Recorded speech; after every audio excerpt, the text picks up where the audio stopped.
Christelle Cousy, je travaille à l'Institut de l'élevage, je suis basée à Lyon et j'ai animé ce projet pendant 3 ans en coordination avec une de mes collègues qui s'appelle Lucie Marquet, qui ne peut pas être là aujourd'hui et qui est du département génétique. VARAP pour...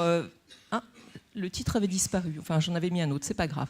VARAP pour valorisation des races actives et effectives. Pour vous dire un projet, bien sûr, comme ça a été souligné, un projet qui était fait avec plusieurs partenaires, donc les 3 instituts techniques, mais également l'INRA et TRAM, ainsi que les chambres d'agriculture, mais pas seulement, puisque dans ce projet, c'était vraiment centré sur les races à petits effectifs et un petit nombre d'entre elles, en fait une 12aine, à la fois des races bovines, ovines, mais également caprines et avicoles, qui sont toutes à un point de bascule, puisqu'elles étaient jusqu'à maintenant essentiellement dans une logique de sauvegarde, et elles se posaient la question de voler, entre guillemets, pardon pour la métaphore des abeilles, de voler un peu de leurs propres ailes, en tous les cas, d'essayer de développer une valorisation de leurs produits, et pourquoi pas d'essayer d'en vivre un petit peu, ou au moins le plus possible.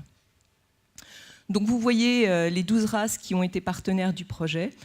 L'idée, c'était de voir comment donc maximiser ou augmenter la valorisation des produits, et également de voir dans quelle mesure une logique collective pouvait être mobilisée. Alors pour ça, on s'est appuyé sur leurs aînés, c'est-à-dire une quinzaine de démarches qui avaient entrepris une valorisation, ou en tous les cas qui s'étaient posé ces questions-là. Et vous voyez simplement leur logo, mais c'est donc ces 15 démarches-là qui nous ont permis de réfléchir. On les a pas mal enquêtées, on est allé voir auprès d'elles où elles en étaient, quelles étaient les difficultés qu'elles avaient éventuellement dépassées, ou les difficultés qu'elles continuaient de vivre. Donc on a identifié comme des verrous. En tous les cas, un matériau très intéressant qui nous a permis, en collaboration avec tous les partenaires, de travailler sur une formalisation sous forme d'un guide, donc un guide VARAP pour grimper le plus haut possible, si vous aimez les métaphores. Et l'idée, c'est d'avoir quelques messages clés, en particulier les aider à sortir ce qu'on avait détecté comme un réflexe de on est une race à petit effectif et malgré tout on veut se lancer dans une AOP, ce qui paraît être un objectif un petit peu ambitieux. Et puis l'idée, c'est d'outiller aussi l'autonomie des collectifs pour leur permettre de réfléchir.